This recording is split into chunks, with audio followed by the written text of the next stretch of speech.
নমস্কার বন্ধুরা, আজকে দেখো তোমাদের সঙ্গে সানডে মর্নিংয়ে ছোট্ট একটি ভিডিও শেয়ার করছি।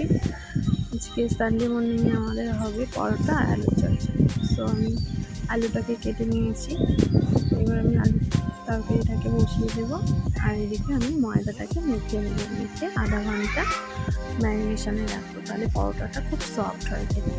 এই যে আমার আলু চচ্চড়ি রেডি। এটা আমি কালো জিরে শুকনো লঙ্কা ফোড়ন দিয়ে করেছি। সেই কীভাবে করো অবশ্যই কমেন্টে জানাবে। আর তোমরা এতটা ভালোবাসা দিচ্ছ আমার ভিডিওতে, সত্যিই আমি খুব উৎসাহ পাচ্ছি ভিডিও করতে। তোমরা এইভাবে আমার পাশে থেকে সাপোর্ট করো।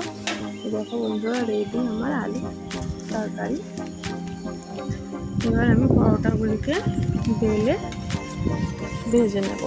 তো চলো ভিডিওটি দেখতে থাকো। আর কেমন হয়েছে অবশ্যই লাইক কমেন্ট শেয়ার করে বলবে। এই যে আমি পরোটাগুলি বেলে নিচ্ছি, তারপরে এই যে আমি ভেজে নিচ্ছি। পরোটাগুলি ভাজলাও রেডি। এটা আমার রবিবারের সকালে ভিডিও। তোমার সানডে কী কী খেয়েছো ব্রেকফাস্ট অবশ্যই কমেন্টে জানাবে। আর আমার পরোটাগুলো দেখো এত সুন্দর সফট হয়েছে, যেহেতু আধা ঘন্টা ম্যারিনেশনে রেখে দিয়েছিলাম। এই আমার রেডি সকালে ব্রেকফাস্ট পরোটা আলুর তরকারি। দেখে ভালো খাওয়া অবশ্যই বলো।